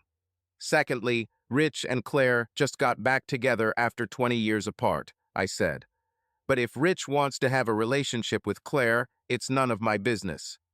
I think you're jealous, Myra teased. She was right. The initial waves of euphoria caused by the return of my former lover Claire and her daughter Jillian, and the realization that I was Jillian's father, soon subsided and our lives returned to a semblance of normality. Sometimes I found myself smiling or humming for no reason, and it wasn't hard to see that I was the proud father of an 18-year-old girl. In quieter moments, I was also aware that my old girlfriend, my old flame, was back in my life. I still had feelings for Claire. To be honest, I still loved Claire, but I didn't want to admit it, even to myself. I deliberately suppressed these feelings, although Myra and perhaps Jillian were aware of my ongoing infatuation with Claire. To avoid temptation, I tried not to be alone with Claire, and consequently we barely communicated. I didn't want to rekindle my old feelings for Claire and risk alienating Myra. Myra and Claire seemed to resume their old friendship as if nothing had happened, which surprised me. Besides, I had a job. I spent 60 hours a week in the including time on duty. I was in the final stages of my medical career and began to wonder if I should look for ways to reduce my workload. it became clear to me that I was at risk of burnout if I didn't slow down. David Newton's presence, like a threat, never left my thoughts. Under my medical uniform and white coat, I wore Rich's old bulletproof vest, and if any of my colleagues at the hospital noticed it, they preferred not to comment. I was not allowed to carry a gun on hospital grounds, so I had to rely on unarmed guards. At home, I was well prepared for Mr. Newton's appearance, as was Myra. She went to the shooting range with Rich, and he recognized her as a skilled shot with both a pistol and a shotgun. Now she always carried a gun in her purse, and we kept the gun on the first floor, moving it upstairs to the bedroom at night. Claire and Jillian lived at Rich's house, and Myra liked to tease me about it. I wonder if Rich and Claire are sleeping with each other now. She usually said in the evening after a glass of wine. It wasn't fair because I had vowed not to drink anymore, but I still allowed Myra to drink at home. This made my abstinence from alcohol more difficult, but I considered it part of my atonement for previous abuse. I wonder if Rich invited his younger brothers to visit, she added after the second glass. She wanted to hurt me, and although she said it as a joke, there was a hint of subtext in her words. I began to wonder if Myra dreamed of experiencing Rich and his two brothers. Rich wouldn't have sex with Claire, not with Jillian in the house, I said. Besides, I don't see any signs of a romantic relationship between Claire and Rich. Rich is still in mourning, remember? Myra simply smiled. Nothing helps a man forget his sorrows like good sex, she said. And at that moment I realized for the first time how much Myra had changed. When did my wife become so open sexually? Until recently, she had not used such language outside the bedroom. Watch the gun, move fast, use both hands, and push as hard as you can, Rich said. Control your weapons. He repeated what I would need to do. It was a last-chance maneuver, to be used only in a desperate situation, if I was going to be shot at close range. It all looked very realistic, and my heart was ready to jump out of my chest. Rich pulled out a training pistol, painted orange, and pointed it at me. This happened with lightning speed. I heard the click of the trigger being released and pushed the gun down with all my might. I felt the sharp sight digging into my palm, but I didn't let go of the weapon. Instead, I used all my weight and the strength of both arms to twist the gun out of Rich's hands. Now come closer, push me back, keep your arms straight, and lower the gun to your stomach. Unload the clip before I fall, said Rich. I did as he said, and we finished the exercise. Officer Kyle Kennedy, my training partner at Claude's gym, watched with approval. It's a last-chance maneuver, Dell, but sometimes it works. If you get wounded, on adrenaline you won't even feel the pain at first. Just keep going until you win, Kyle said. Or until you fall. He knew what he was talking about. We put away the training equipment, and I asked Kyle, "How is Mom?" "Mom is doing great, and we can't wait for the baby to arrive," Kyle said, and I saw him and Rich exchange glances. "We haven't seen any sign of David Newton, Dell," Rich said. "It looks like he just disappeared." His trial is approaching, and if he doesn't show up, Sacramento will be looking for him. But since his crimes are financial and non-violent, I don't think California will put much effort into catching him. On Thursday morning, after breakfast, Myra struck up light conversation while we cleaned the kitchen together. I knew she was getting somewhere, so I let her talk until she finally got to the real topic, the upcoming weekend. Jillian was leaving town to visit our daughter in college, leaving Claire alone with Rich. Myra had plans to spend the weekend with them at the lake house. Alarm bells immediately started ringing in my head. "No, Myra. Just no," I said. I knew what she was imagining. "Rich is in outpatient addiction treatment, Myra. I doubt his therapist would approve." "Rich said it was fine," she replied, and I raised an eyebrow. "So you and Rich already planned all of this, right? And Claire too? Why didn't anyone tell me anything?" I suddenly felt like an outsider, unnecessary. These were the same feelings I had on my drinking days. For the first time in months, I felt the urge to drink and realized that I was not going to call Claude to help me. I thought Myra and I had reached an understanding about the lake house and outside sex. It should be a rare occasion that we always discuss and share together. Now it looks like I was the last to know. Even Claire already knew. We included you in the plans, Myra said. Yes, of course, after the fact. No, Myra, I don't want to go, and I don't want you to go. Don't ruin this for me, please, she said. Her piercing gaze told me everything. She was going to go. Why are there so many difficulties and problems in our lives? Am I not good enough for her? I spent almost a year working on myself, lost weight, stopped drinking, and began to pay more attention to Myra. And now she was planning to spend the weekend at the lake house having sex with Rich. Stop, I thought. With whom else? With his brothers? Surely with them too. And then my phone rang. It was Rich. Hey, Rich, I said. Hello, Dell. Has Myra already talked to you about the upcoming weekend? Just now. I know this is all last minute, but we just got the test results back. Me, Mitch, and Arnie are all clean, so this opens the door for us to have fun again. Myra and I were looking forward to seeing each other again, so we thought about this weekend. Mitch is excited too, but Arnie is in a new relationship and doesn't want to ruin it, so he won't be involved. I won't go. Aren't you going? But Myra said you agreed. Claire is coming too, Dell, Rich said with an obvious smile in his voice. I won't go. It's too much, too soon. I know we had an agreement. You, me, and Myra, and I admit that we had fun last time at the lake. But I need to sort out my feelings before we do this again. It's too early for me. Myra almost directly told me that she would go no matter what I thought. I was sure Rich could hear the bitterness in my voice. Dell, listen, if you're against it, we'll cancel everything. I don't want to come between you and Myra. I thought for a moment before answering. I felt sorry for myself. I felt cornered and powerless. I understood that I was being capricious, but I couldn't help myself. No, don't cancel. Go without me. I have work, and it's too late to change my schedule. I don't think I could have kept Myra from going anyway. Apparently, this is what she really wants, and I'm not going to stand in her way. Do what you want, Rich. Just take care of her and make sure she gets what she wants. Dell, are you sure? Listen, I won't hide it. I also want to try again with Myra, but not at your expense. Although, to be fair, she does seem, well, very into it. This was not news to me, but it still hurt to hear. I swallowed hard.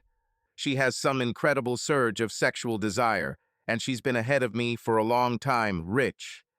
It has always been higher than mine, but over the past year she has reached some new heights. Look, Rich, I'd rather it be you than some creep like David Newton. I trust you. Just keep an eye on her. Is Mitch reliable? I don't know him that well.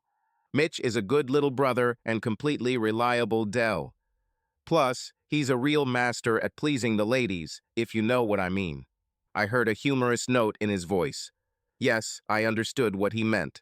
Obviously, he and Myra had already discussed everything, and probably in great detail. Myra knew perfectly well what she was getting into. I realized I was sinking into self-pity, but I didn't want Rich to notice. I was already looking forward to buying a bottle of good scotch and making it my project for Saturday night.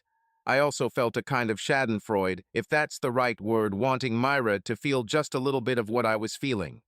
Rich, make sure Myra gets a lot of attention. A lot of attention. Do you know what I mean? Rich laughed. Yes, I understand.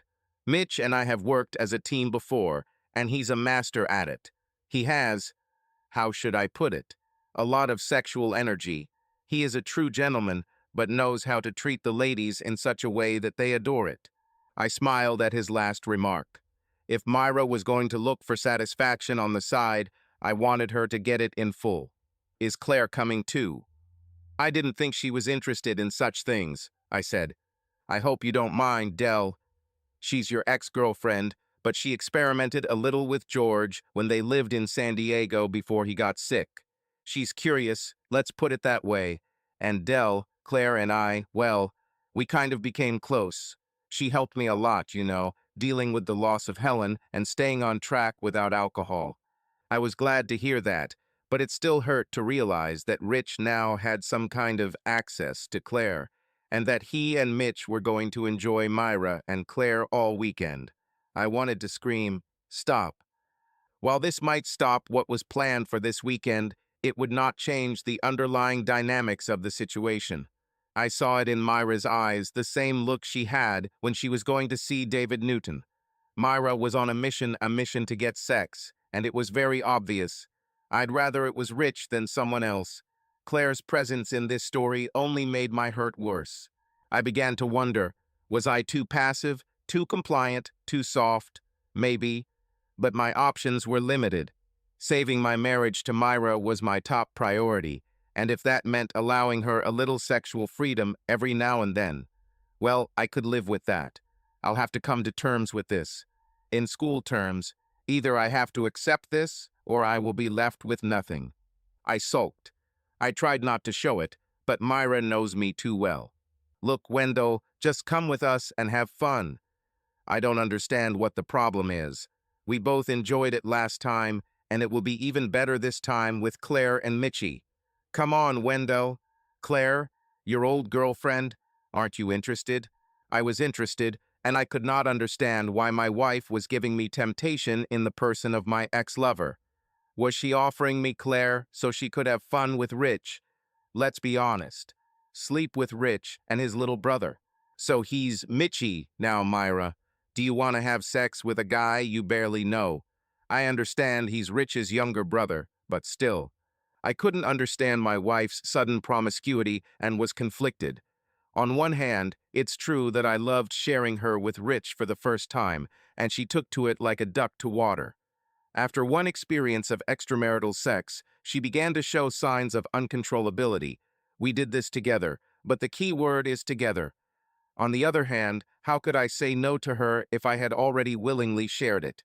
A precedent has been set. Myra became a common wife, and she wanted more. Mitchie's a good guy, Wendell. He's different from you and Rich. He is younger and much stronger physically. I don't have to be in love to have sex with him. I once loved him when we were younger, but now we're both older. Now I just want to relax. You shared me with Rich, and you opened my eyes, Wendell. Now I want to try again and expand my horizons. Why don't you come with me? Firstly, I need to work 14 hours tomorrow and another 8 hours on Saturday. Maybe I'll come by on Sunday to check how you are feeling and whether you can still walk, I said with irritation. Do you want to tell me no? Because if so, I won't go. I'm giving you the opportunity to say no, Wendell. Just say it, and I'll stay at home, she answered, but I saw that she wasn't entirely serious when she said it. No, Myra, you won't blame this decision on me. I want to stay married to you, and I know you too well. You've been going crazy with passion lately, and I know I can't keep up with you. I want you to be happy, and if that's what it takes, I won't disappoint you and say no. But aren't you afraid that I'll get back together with Claire? No, I'm not afraid, Wendell. Like I said, we're both older and we have perspective. It's just recreational sex, Wendell, sports sex. You and I understand the difference. And besides, I'm too old to get pregnant. And Claire too. There's that sexy expression again. This was the new Myra, sexy Myra. Her argument was not entirely logical, which means I could not refute it with logic. Emotionally, she had already made her decision she was going to go. If I kept her at home with my executive decision, she would be offended by me and would find a way to take revenge. Myra looked at me, trying to understand my thoughts. I tried to keep my poker face on, but she saw right through me. Don't sulk, Wendell. Our marriage is fine, and I'm not going to leave you. I love you as much as I always have and will always love you. I respect you for being a good person, and I don't want to upset or hurt you. But I want it so bad. I want to explore something new. Mitchie, he really is different. He is young and strong. God, his hands are huge, and the skin on them is like rough leather. His hands? Have Mitch's hands touched my wife yet? This must have happened that night while she was cooking dinner for Rich and his brothers, and then sleeping in Rich's bed. Was she hiding something from me? Wendell, Rich, and Mitchie are not a threat to you or our marriage. This weekend is just an interlude, an opportunity to step outside of our normal lives and experience something unusual. I will always come back to you, you know that. I will always be yours. You will always be my number one. What could I say? I was backed into a corner. But more than that, I believed her. Friday at work was crazy. The 14-hour shift starts at 7 a.m. and ends at 9 p.m. Usually the morning and afternoon pass quietly, and busyness begins only in the last 6 hours. But not this Friday. Help arrived at 3 p.m., but I was still exhausted when I walked out of the doors at 9 p.m. It was cold and flu season, and the waiting room was full. Throw in a bit of trauma surgery, and I had an intense 14 hours. The hospital security guard, Jim, walked me to my truck. I had money for a new truck, but I loved my old Chevy from 30 years ago. It reminded me of simpler times when cars weren't loaded with electronics. Jim was retired from the city police and did not like working without a weapon. He was aware of the whole situation with David Newton. "Why are you still working, Jim?" I asked while he illuminated the surrounding area with a powerful flashlight. We were heading to my truck. "Too many ex-wives, Doc. They squeezed all the juice out of me, and one social pension is not enough. And I like putting on my uniform again and playing cop. But I'm afraid if this Newton guy shows up, there won't be much I can do, no guns and all. I'd carry my old .380 pistol in a leg holster if I thought I could get away with it. But that bastard CEO would fire me to hell even if I shot that idiot Newton and saved your life. I'm afraid you're on your own. It's a good idea to wear body armor. But if he sees you not going down after a couple of body shots, you can expect him to aim for the head. My advice? Move quickly, get closer, take the gun away from him, and shove it down his throat." He shined a flashlight on my truck and looked into the cab. "Good night, Doc." As Jim said, I was left to my own devices. Myra was already at our lake house, along with Claire, Rich, and Mitch. I tried not to think about what they were doing there, but I knew. Dinner is already over. The kitchen is tidy. Claire and Rich first? Most likely yes. If Myra is right, Rich had a relationship with Claire. This left Myra alone with Mitch. Young, strong, courageous Mitch. Sexually aggressive Mitch. Will they exchange partners at night? Who will go to bed with whom, and who will wake up with whom? Damn it, how did I get to this point? When I returned home, I was surprised to see Claire's car in the garage where Myra was. Claire was in the kitchen cooking spaghetti and meatballs, and the smell of garlic bread was wafting from the oven. "Hello, Dell." "Claire, how did you get here? And thanks for dinner, by the way." "I'm hungry," I said.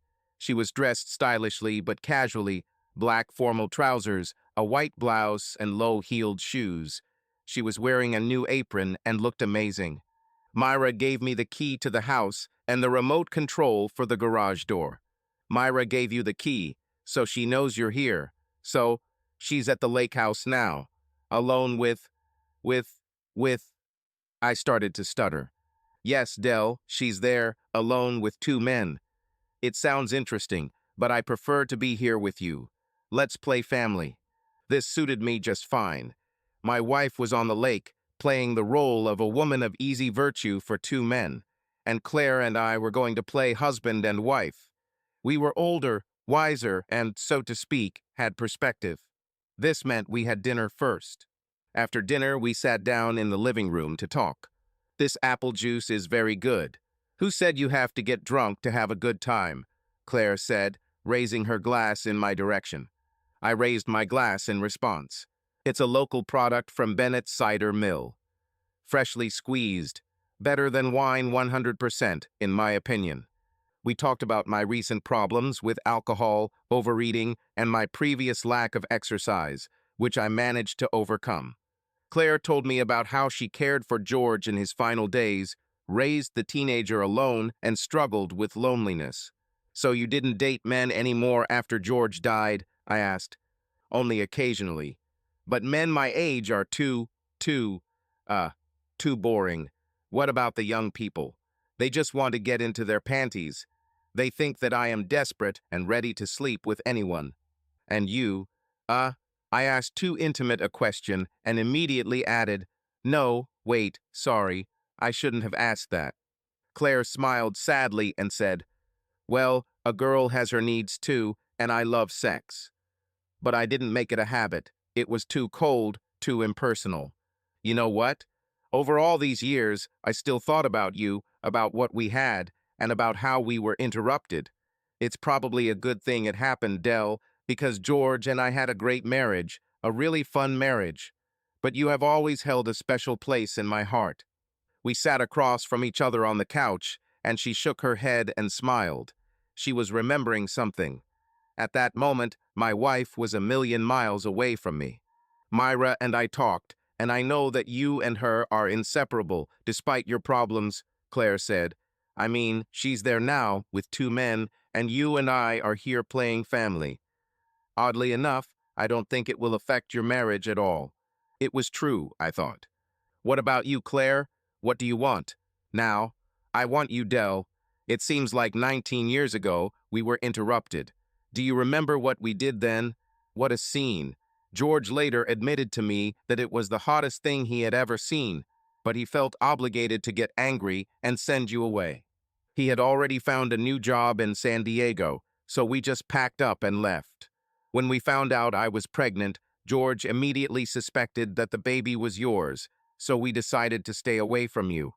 I have always loved and respected George for raising Jillian as his own daughter. She wiped away a tear and smiled.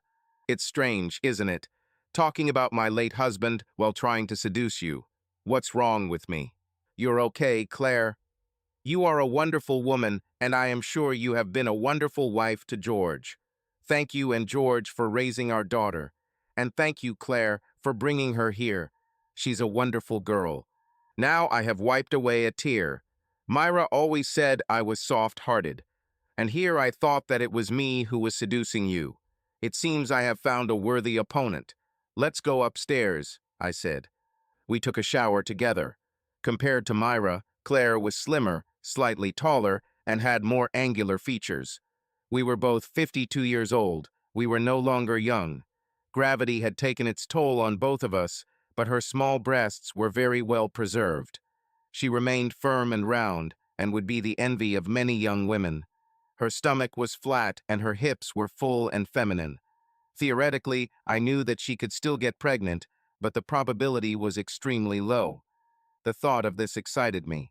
Claire found a hair tie and pulled her long dark hair into a ponytail.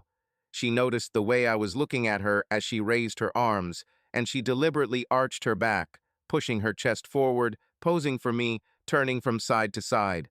I looked at her and her reflection in the large bathroom mirror.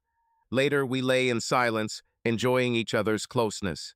Somewhere far away, at the lake house, my wife was probably still enjoying her own experiment. And then I thought about Myra. My wife left me at home with my old flame to spend the weekend with her two lovers. I began to wonder, is our marriage even strong? Can this be tolerated? Can a marriage survive such stress and continue?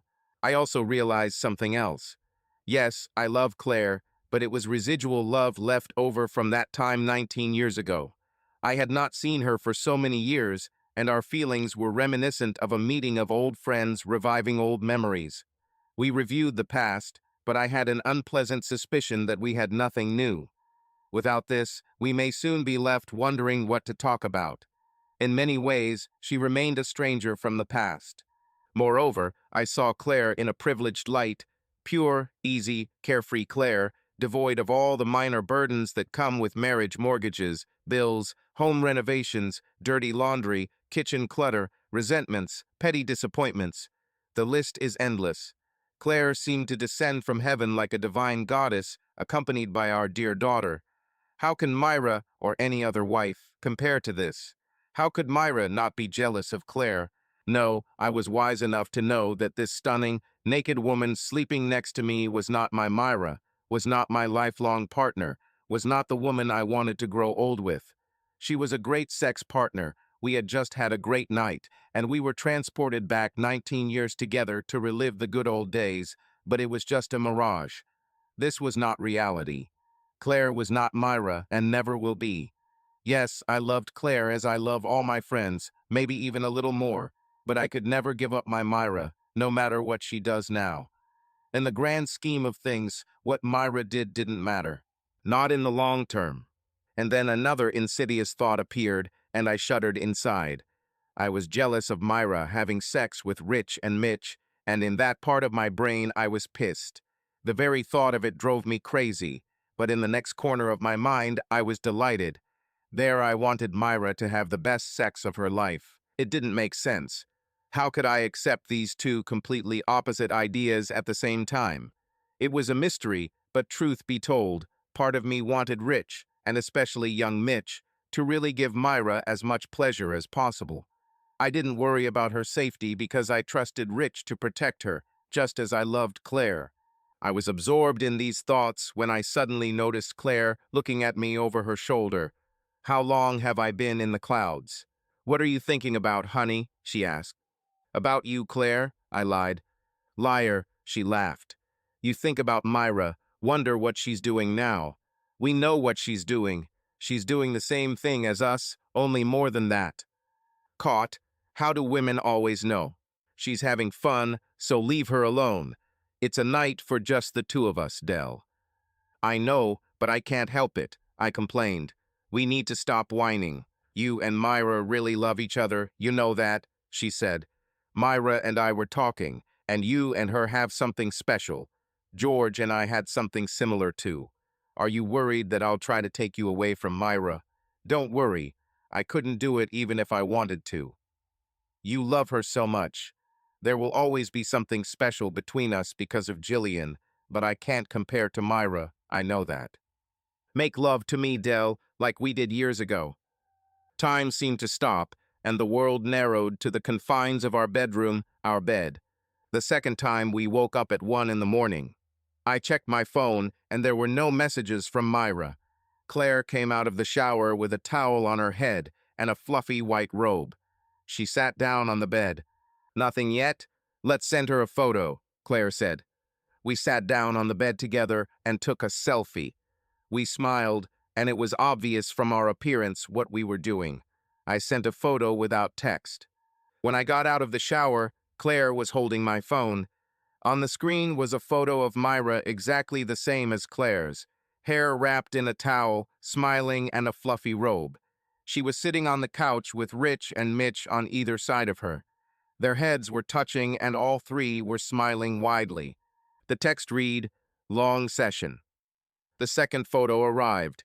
It took my breath away. The text read, "I was a bad girl, and I had to promise to do better.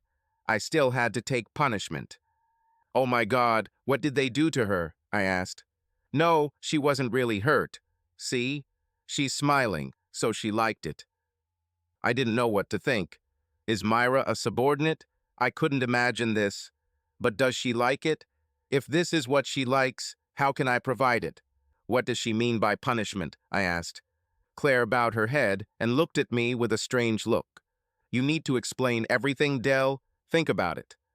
Oh, oh, yeah, damn, I hope they weren't too rough on her."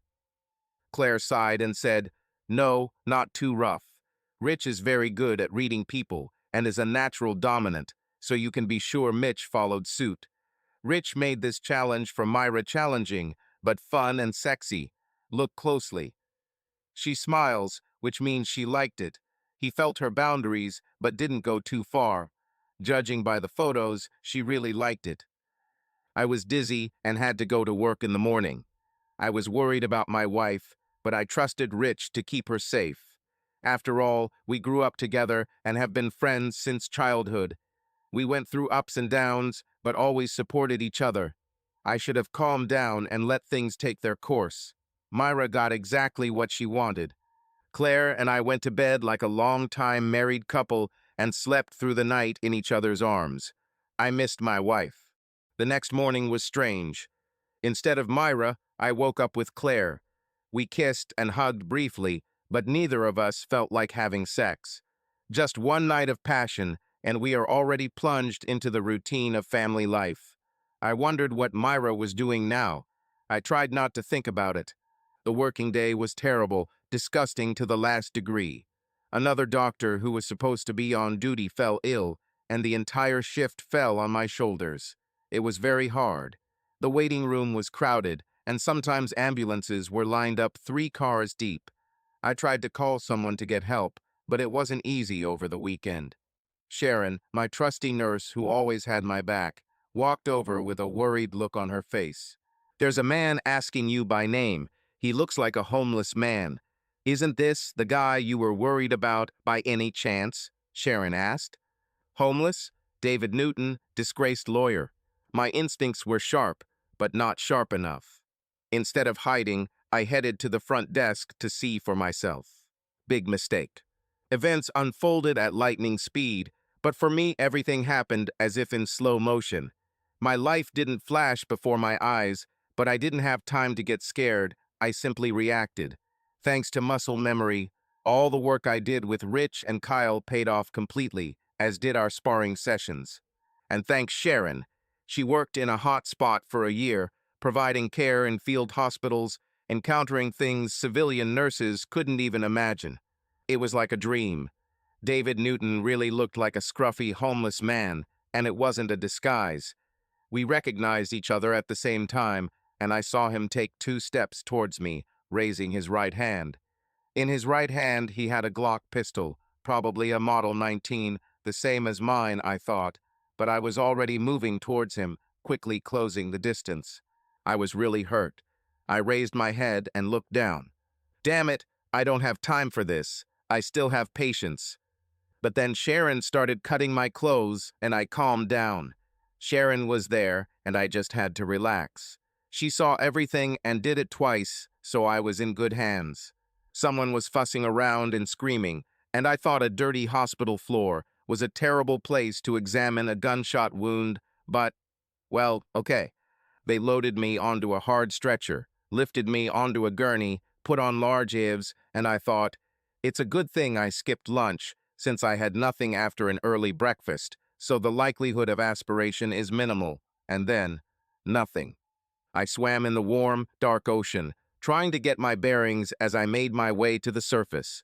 I heard voices. I was close. I opened my eyes and Myra was there. She smiled and held my hand. And Rich and Claire stood nearby. They held hands. I took 3 months off. It turned out that I had professional burnout, post-traumatic stress disorder, and general dissatisfaction with life. This break helped me regain my balance. In addition, I needed to physically recover from my injuries. When I returned to work, it was only 40 hours a week, day shift, and almost no days off. It turned out to be an easy walk, a pace I could maintain for years. The story received widespread attention, and naturally, the hospital's CEO, Winston Butler, basked in the glory. But the real hero was Sharon. She forced Newton's hand down, saving me. It also perfectly prepared Newton for my powerful, crushing blow. Our department stabilized Newton and transported him to University Hospital. He will face trial sooner or later. I'd like to see him sentenced to 2 weeks in the electric chair. Well then, the world doesn't work like that anymore.